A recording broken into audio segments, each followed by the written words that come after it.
So this playing in the background, and Gary is happy to be happy. I am happy. Amen. Right? It's a wonderful life that we live together on this beautiful earth, and it's nice to be able to spend time with heroes and guys like you, and hear your story. And I really enjoy you spending some time with me. And we'll have a good time tonight talking and Yeah, trying to get our stories told before we're too old or too sick to tell them. Right? You know what I I, mean? absolutely. That's what we're doing. We want our story out there. Let other military families know what we're doing and what we're trying to do and make our community better. So that's what our goal is at this point. You have, you're a Gold Star family. You lost a son to our nation, and gave the ultimate sacrifice. And thank you for your family's love and continued service to our country even after the loss. Right? Thank you. Yes, sir. Um, what what was growing up like for Gary Ward? Like for you? I grew up with a single mother and two other siblings. So my mom worked as a waitress, so we grew up very um, uh, poor, and but I had a loving family. My mom dedicated her life to her children, and we're very grateful for that.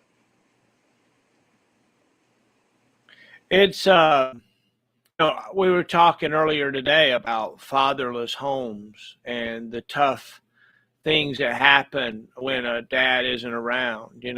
What was it Yeah, like growing up when you were a kid? we grew up in Southeast Ohio, so it's a very rural area. But we had a grandfather that came in and basically kind of raised us and showed us, hey, this is what you need to do in life. And my brother and my sister and I all benefited from that. We lived in a small house in a residential area, but behind our house was a lot of wooded areas, so we had a lot of outdoor time, and I think that's what kind of developed us into be outdoor and natural people. There's something fun about being able to just run around in the woods and explore Uh, and to make your own tools and to make dams and try to oh, chase the beavers out. we did all that. I mean, everything from making your own little bow and arrows to climbing trees. So we had a really good experience. There were several kids in our neighborhood. We kind of all grew up in the same situation. So, um, and like I said, I'm very thankful for having two people there, my mom and my grandfather, to show us the right path. And we all become successful in our adult life. So that was something that I'm very proud. My mom was there for us, and my grandfather as well. Amen. Amen. What was it that you found you were good at? My grandpa taught us two things in life: learn how to be mechanically inclined and get an education. I took the first one more than the second one, um, and that's what we rolled into our children's lives. So I was mechanically inclined. Um, happened to and starting in early adulthood, I got on with a government facility here in Ohio, and that kind of excelled my experience of moving up the ladder in the government.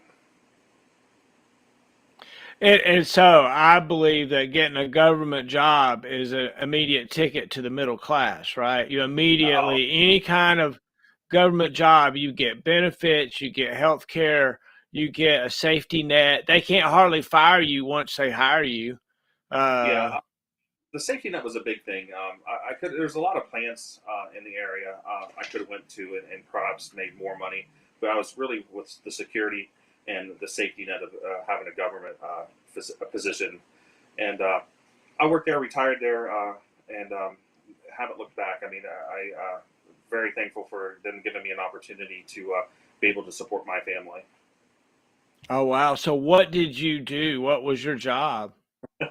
I started out digging graves by hand in a 70 acre cemetery that the city owned, and that was a intermediate job getting in. You had to be able to fix your own equipment, um, and it was an experience. So I was very humbled by it. From there, I went to the highway department. Worked the highway for a number of years, and from there I went to a wastewater treatment facility and got my EPA license. Yeah. Yeah. So look, so I've interviewed some folks that have some wastewater experience, and they tell me that it's standard practice that we dump into our rivers and streams not good stuff. No, no. We're pretty good here. The EPA is very up to date on everything, so everything's treated in our area, or basically in the state of Ohio. After the treatment process, it does get back into the river flow, but the process basically makes the water pure again. Good, good. I'm glad to hear that. And that's some of what the folks I know say. But one of the things that they say happens a lot is when there's overflows or really a lot of extreme situations, that the first choice is dump it. And there's a lot of folks that the EPA's fines are based upon that, right? They know that they're going to get Yeah, yeah. fines. Any type of overflow violation, they'll be fined on it, and they'll be wrote up, and then the EPA watches out, make sure that problem is corrected, and it doesn't happen in the future. So look, you're like, to do the wastewater makes you like a high tech redneck, right? I mean, come on, that's cool stuff, dude. That is like big time, right? Yeah, don't ask my children now because my wife would come by in with the kids and they would just roll the window, crack the window, hand my lunch out to me periodically, and drive on because of the smell. Yeah, so um, it takes a person to get used to it, but the job field is incredible. The pay is incredible, and they're always looking to hire. That's a field that nobody really looks into. I happen to fall into it, but like I said, I raised six children, my wife and I, and a middle class family, and been very fortunate to be where we're at today. Oh wow, that is so cool. So you and your wife have six children, and Christian has passed away in service to our country, right? Yes, sir. We Tell have. me about your tell me about your children. All right, we'll start from the top. Wyatt is our oldest. He's a staff sergeant serving at Fort Belvoir. He's a military police officer. Big shout out to Wyatt. We go over quite often to visit him at Belvoir. It's about 25 minutes south of DC, and his brother's interned at Arlington National Cemetery. So we go over and see Chris quite often. We'll go down from there. Our daughter Tina, she's an English teacher in Charlotte, North Carolina. She teaches 11th grade English. Now we'll go down to Jordan, our other daughter. She's in Air National Guard full time as an active duty soldier, and she's stationed at Rickenbacker Air Force Base here in Ohio. And then Christian, he was the first to join out of our family. Christian went to the Army about 6 weeks after graduation of high school. He went to Fort Jackson, South Carolina, went up to Fort Eustis for his aviation training, and then was stationed at Fort Carson, Colorado for his duty station. Then we have Jace. He's in college at Malone, which is in Canton, Ohio. He's becoming an RN. This is his senior year. And then our son, Jevin, is the youngest, and he's at Hocking University, where his mother attended, and he's becoming a wildlife management officer. Yay! Well, thanks for sharing your family with us and telling us about it. What each child has to be so different, right? Yet they come from the same mom and dad. Um, no, we had a mixed family, but we raised all of our children. My wife was previously married with two children. I was previously married with two, and we had two together. But Wyatt is my stepson, but I claim him, he's our son. We raised him. But he was a day apart from my daughter in age. So everybody thought we had twins. And then Chris and Jordan were 6 months apart. Again, another set of twins. So we really never, said, hey, yeah, they're all siblings, So my wife always got the credit of having two sets of twins. Oh, I love it. Yeah, that's awesome. Yeah, amen, amen. We embrace our differences and our sameness. What's it like to be a father? It's what every parent needs to want in their children's life. You want your children to be more successful than you are, um, and fortunately, we've had that opportunity. We raised our. I have a wonderful wife. Spent a lot of time with our children, reading books to them. My wife was a forest ranger for the Forest Service, so we had both of outdoor and then indoor lectures. My wife would bring wildlife home, so the kids got to be able to round wildlife. We raised them in the wildlife, but they also had a good education as well. Oh, that's great. That's great. So tell me about that opportunity to dig graves. Tell me about that time in your life. What was happening? What was your risks? What were you doing? I mean, you're telling me you digging graves by hand. Are you 6 feet deep with a shovel trying to get it out of there? That's 6 feet deep at the low end. We live in Southeast Ohio, so it's very Appalachian mountainous area. Um, I was just a young kid out of high school, with starting a family, and um, like I said, I had to make the ends meet. Um, got the position, and this is before Gore-Tex and great clothing and waterproof boots. But a lot of the structures there we're the first city in the Northwest Territory to be organized. So we go back into the 1700s. So a lot of the graves are older graves. And a lot of the markers aren't in place, so you had to be really tender on where you put the position of the next internment. Oh wow! So you were taking great care. That's awesome. That's a great story. So thanks Oh, for great! sharing that. That's Oh yeah, cool. as green as all get out. I had to bought a fancy pair of leather gloves that were wheelbarrowing dirt down onto a 2 by 6 onto the bed of a truck to get the dirt off the hill, and I kept dumping the wheelbarrow over. And the old guy I was working with, he was from West Virginia. He said, "Get those gloves off and spit on your hands and grab those wheelbarrow. And if you dump it again, you reload it yourself." So um, that was an experience. He taught me a lot about work ethic. It's an interesting thing to be responsible for yourself on a team. To look around and it's you and another, and maybe two others, and you all got to pull a load. It's a neat thing, right? Oh, it was great. It was only two of us at this position on 70 acres, so we kept pretty busy. Again, he showed me a great work ethic. My grandfather as well showed me a great work ethic, and then we kind of instilled that into our children. Um, our children all have, and I'm very proud to say that our children all have a great work ethic. That's great. That's great. Tell me about finding out that you had lost your son. um, we live in a rural area, so the phone call didn't come in immediately to us. It was a day after they were trying to get a hold of us. Um, it was on a Saturday. It was on a Saturday, and it was one of the worst experiences.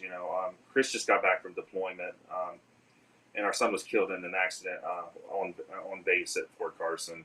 Um, they were trying to immediately they were trying to get a hold of his siblings, and they got a hold of his sister, and she thought it was a joke at first. Someone playing a mean joke, and it was real early in the morning, Friday, or early Saturday morning, in the AM hours, and she didn't think anything of it. She just thought it was a mean joke. Then the following day, they finally got a hold of us and told us we needed to go to Fort Carson. Christian was involved in an accident. Oh wow. Yeah. Chris was 23. He was one of those things you don't look in. We talk about he had 2 more years of his enlistment. He wanted to get out, come back to Ohio, and buy some property and kind of hang out with his mom and dad, and that was our goal in life. I was gonna grow old, and he was gonna take care of us. Amen. Amen. So you said that there was some trouble getting some of his stuff. Yeah. This is the so when something like this happens, you don't know what to expect. A lot of government stuff is happening at a fast rate, all the way up from his colonel to his major, down to his sergeant. A lot of information's rolling in, a lot of decision making, and you're in basically a fog and a haze. and that lasts a long time. So we decided to, we brought Chris, and I want to thank on the air his brother. His brother went out and brought him back with us. Wyatt wanted to be a part of the escort service. And I'd like to thank Fort Carson, the 4th Infantry. Around the clock, they were with our family. If we needed something, they were there. Just we're part of their family. We're still in contact with a lot of the members of his unit. But coming back about 6 months, 4 months after we were back, approximately, the government started the process of shipping his personal effects back to the next of kin. And the Army was here to do a inventory of his personal stuff. We had his personal stuff in our possessions. He had a storage locker off base, and when we opened it up, all of his personal gear was there. All of his personal items were there, as well as some military items. So we contacted the Department of the Army and said, "Hey, there's some military items here. We want to make sure they get back into the proper hands. His helmet and his flak jacket and stuff." So once the Department of Defense ships that out, they ship it to a private contractor. That private contractor has the opportunity to rebid it to a lower contractor. It handled a couple times, and when we left, everything was in place. But by the time it got to our house, about 80 to 90% of his personal effects were lost or stolen. Oh no. Yeah. Those effects, that's the last little bit of what you have of your child. So my mom passed away about a year before my son, so a lot of personal things, anything of value was missing. Right. Well, I'm sorry to hear that. So there's some legislation or something that you guys are working on to try to fix something? Yeah, we after this happened, the sergeant was here. She was in awe. She couldn't believe it. A lot of damage to his his personal vehicle, his personal items missing, and we documented all that. We contacted the Department of Defense, and they basically told us it's our responsibility. We need to hire an attorney and sue the contractor. And that's the last thing a grieving family wants to do. So we took it on ourselves to do some research, and we found out if anybody in the military is killed in the United States, the government does not secure their personal effects to the next of kin. It gets contracted out. And so we researched it and contacted our Congressman, Bill Johnson, and he couldn't believe there was no law in place. So his office did some research and came back there was no law in place. So we came up with some legislation called the Specialist Christian Ward Act, and that was introduced in 2021. And basically, it went through the House. It passed the House. It went through the Senate Chair Committee. It passed that, and it was introduced into the Defense Authorization Act of 2021. And it was in December, about a week before it was going to be passed into law. The Department of Defense pulled the bill without any explanation onto it. Since then, our congressman's reached back out to us and said, "Hey, I've been trying to contact the Department of Defense, the Secretary of Defense, and I still will not get any contact from them, either oral or written." So our congressman went ahead and reintroduced the bill this year, along with Congressman Mike Turner, and we're very grateful for them. It was about 4 weeks ago. Congressman Bill Johnson introduced it into the House floor again. It's going to try to be added back to the Defense Authorization Act, and hopefully we can get that pushed through. And we're aware of, this is a goal that my wife and I created on ourselves. We're aware our son's personal effects will never come back to our family, that we don't want this to happen to the next family is our goal, to get this legislation pulled through. Yeah, so I get it. Just common sense stuff. Let's make sure that we personally secure as best we can the effects and not leave it to a third party contractor that just doesn't really care. Is that the basics? The basics, yeah. The basics. In case of a major war, the Army does not want to. The Department of Defense does not want to get into the contracting business, so they will contract out to a private contractor in our legislation. However, the Department of Defense makes them responsible for it. At this point, they're not responsible. And basically, the Department of Defense will put a monetary value if anything's lost or stolen. That monetary value will go back to the next of kin. and then it makes the Department of Defense responsible to go after the contractor to reimburse the government. So it's a pretty simple bill. It protects military families, and that's what we're wanting to do. I like it. I like it. Well, yeah, absolutely. Thanks for sharing that. So the next step we hope is that your congressman is able to get it reintroduced into the next thing. Because what they do, right, is they put all these things in there, and then somebody goes down a list like right at the end and like cuts like Yes. pull. It's Yes. really Yes. weird, right? It's really weird. And Yeah. and a lot of times it has to do with, does that congressman get, does he have any clout at that particular poll? Can he make sure that his legislation gets in? It's really wild. It's really wild. Yeah. The federal government is a weird. Um, what is the correct term or not? It's a weird experience to deal with. Like you said, the right time, the right place, the right legislation, and a lot of it is political. And this is not what this bill is about. I've reached out, so it's a bipartisan support on it at this point.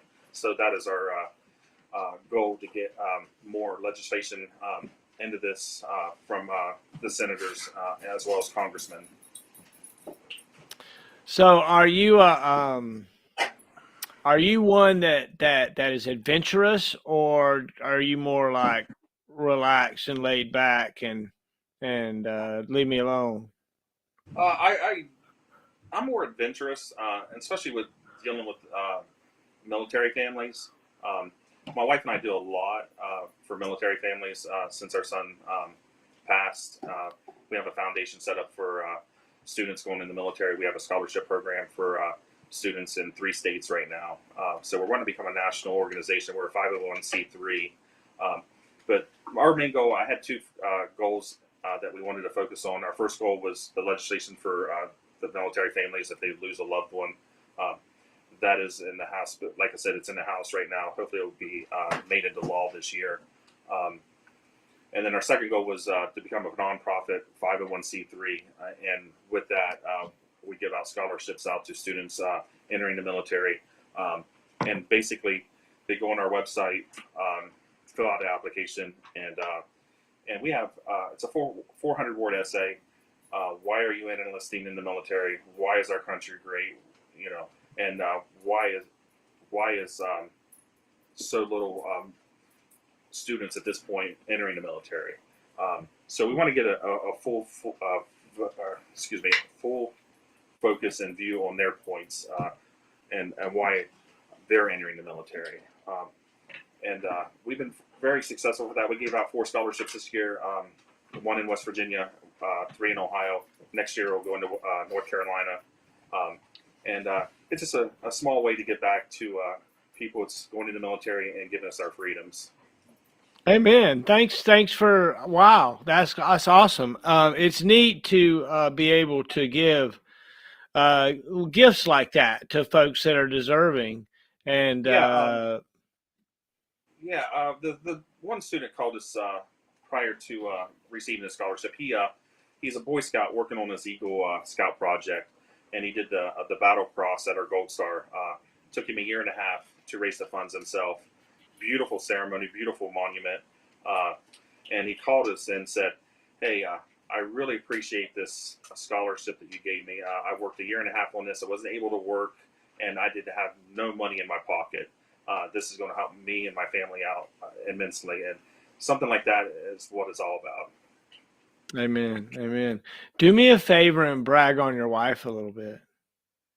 But she's not feeling well tonight, so that's the reason she set off to the side tonight. My wife, great, great lady, taking care of me through hard and great times, through some injuries that I received, but very dedicated to our family. Love spending time. We have grandchildren now. Love spending time with the grandchildren. So my wife's from a farming community in northern Ohio. Great family she comes from. Um, the kids were very blessed to have her as their mother. So tell me about your beard. Are you a very proud beardsman? I see different pictures of you. You grow it long and you cut it a little Just shorter.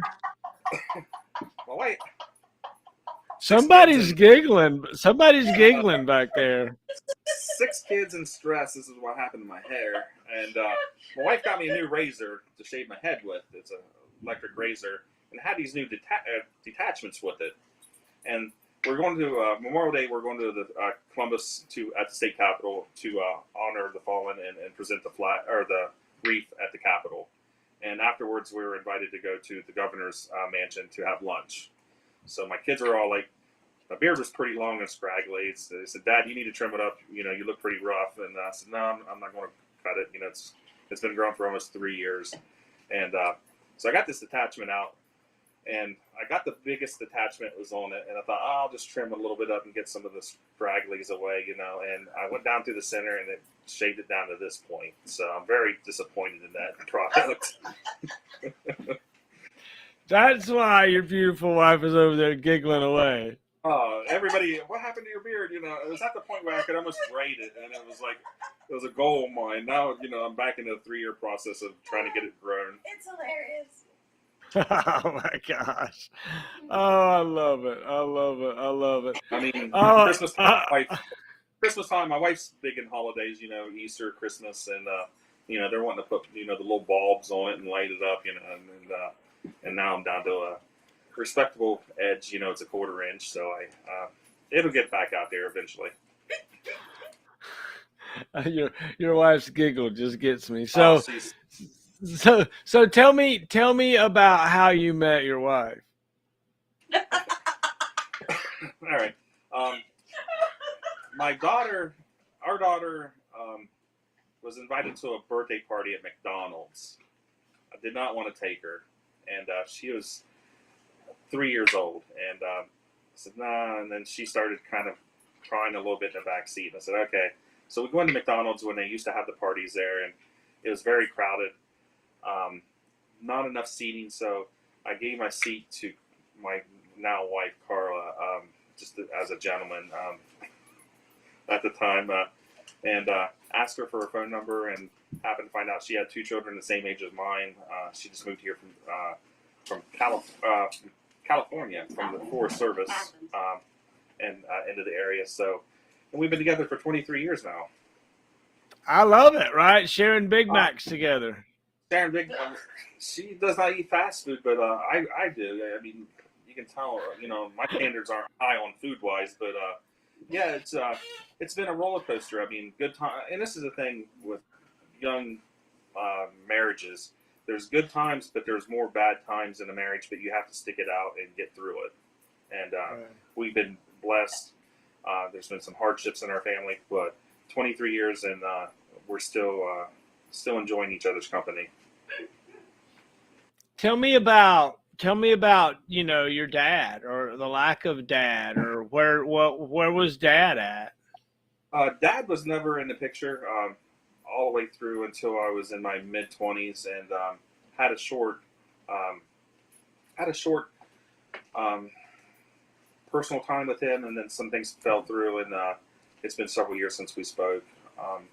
And it's just one of those things. Like I said, my mom, single parent, waitress all her life, very low income, and that's the thing with today's kids. I'm thankful. If it wasn't for my grandfather being in the picture, I don't think we would be where we're at today. And that's the thing.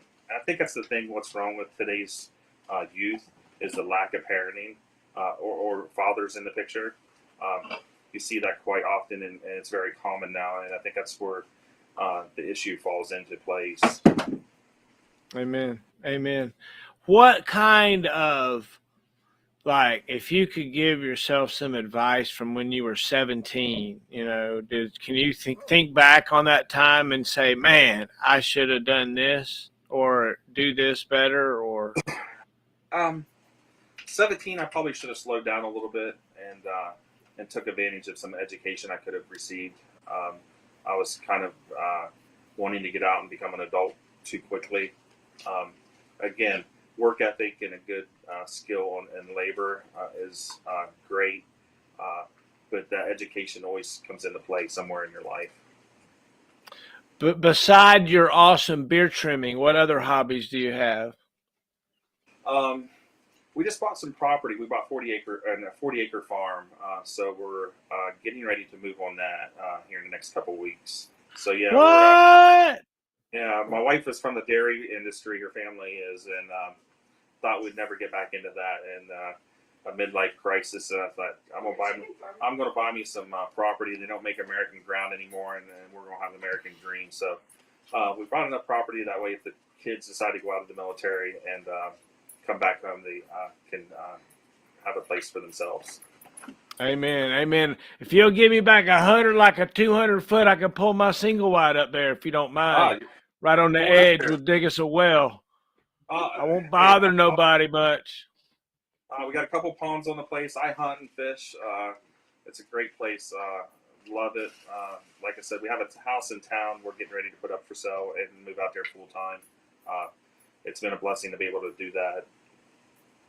Isn't it wild how, as a human being, fishing is such a calming kind of experience? Oh, it's part of the relaxation of it. Yeah, I mean, you can sit there all day and not catch a fish and still be relaxed, or you can catch fish all day long and still get the relaxation from it. So yeah, fishing fishing's great. My wife loves the beach, so we go to the beach quite often. I do my fishing at the beach when we go, but I do a little hunting. My son Wyatt, uh, which is stationed at Belvoir, came in and did some turkey hunting this year with us. So we had a great 4 days when he was in. Not a lot of luck on harvesting a turkey, but we had a great time and some good memories. He caught me sleeping a couple times. I caught him sleeping a couple times. Napping in the woods is nothing like it. So I called in a turkey one time by myself with my little mouth calls and shot it. It was a gobbler. I've done it once, and boy, turkey hunting is some exciting stuff, right? I enjoy it. It's spring. It's not too cold, not too hot. But when you're in the woods and the light's just coming up, the sun coming up, and they start gobbling on roost, the hair on your neck will stand up. It's a great experience. Oh yeah, that's for sure. Do you deer hunt? I do. We we harvest a couple of deers a year. My wife and I we're homesteaders, so we basically everything we harvest goes into canning process. All of our vegetables, fruits, jellies, jams, and then we do probably 300 or 400 quarts a year. And then when the kids come in from on leave, we give them what they need, and then we do the cycle again the following year. Amen. Well, that's awesome. Yeah. And yeah, our kids grew up doing that. I mean, our kids know how to harvest wildlife. They know how to do gardening. They know how to take care of it. Our kids were in 4-H all through high school, so they're really well adverse on life experiences. Wow. So who's milking the cow every morning now that you got a farm? We're not at that point yet. Oh. Our son's Wyatt keeps telling us, "Hey, we need some cows out there. We need some cows." But we our granddaughter is in the DC area, and she's 3. And when she came home, she was like, "Papa, I want to see cow, Papa." So we were taking her over and see the neighbors' cows. But eventually, we'll get there. We do a It's lot of traveling. We do a lot of traveling, so it's very hard to. We have 3 dogs at this point. It's very hard to travel when you have that responsibility with the farm. But eventually, we'll get there with some farmstead animals. Oh. So what other kind of hobbies, like what do you do all by yourself? Like if you had nothing else going, you tinkering with something? I tinker. I tinker a lot with. I have a firearms collection, and I kind of generously gave those out to our children. But I tinker around with firearms. I like to build firearms from scratch. I like black powder. I have my father-in-law's black powder rifle, so I like to do a little bit of black powder shooting.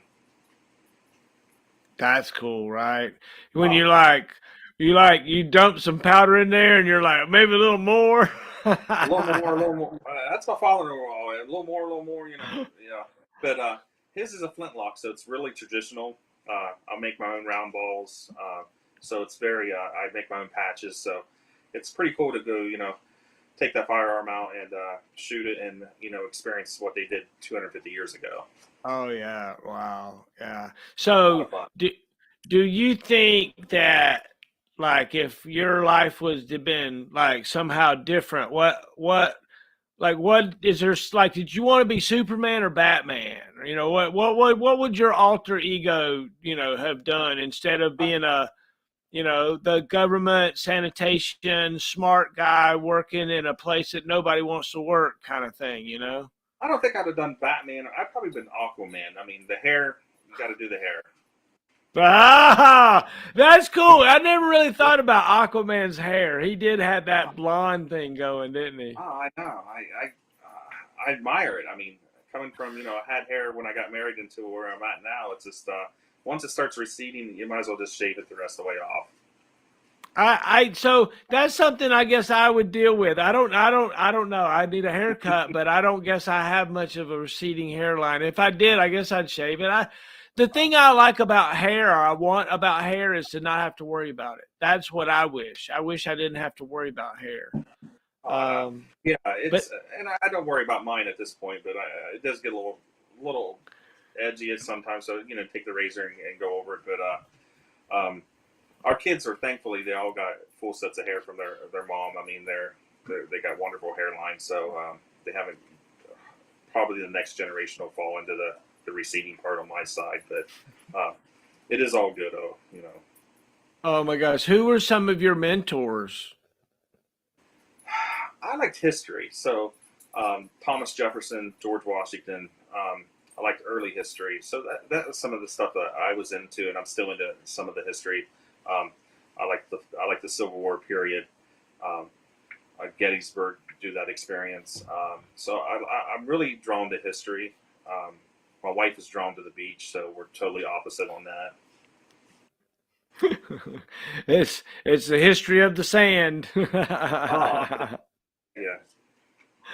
So Oh, it's been fun. I've enjoyed hanging out with you. Is there something that we maybe haven't talked about that maybe you would like to talk about as we get ready to sign off of here? yeah, absolutely. A couple of things. If anybody's listening to the podcast today, we want to make sure reach out and let them know about the Special Christian Ward Act. Call your congressman, call your senators, and say, hey, we want this protection for military families. That's our main goal. Our second goal is we're on Facebook. It's called Tango, TANGO 740, and that site goes down and it follows Chris's experiences in the military, some of his videos, pictures, his deployment pictures. He's buried at Arlington National Cemetery, so we have pictures of Arlington where he's interned. The Tango site keeps updated on what we're doing with our scholarship programs, and they can follow that and show us what we're doing with that type of stuff, giving back to the community. Amen. Amen. Well, thanks for sharing some time with us on Heroes Live. You're a hero, I know. Thanks, Gary, and we appreciate it. And your beautiful wife, Carla, who was giggling and giggling and giggling at you. And such a great time, man. I've had a good time. I've enjoyed it, right? It's happy to be happy.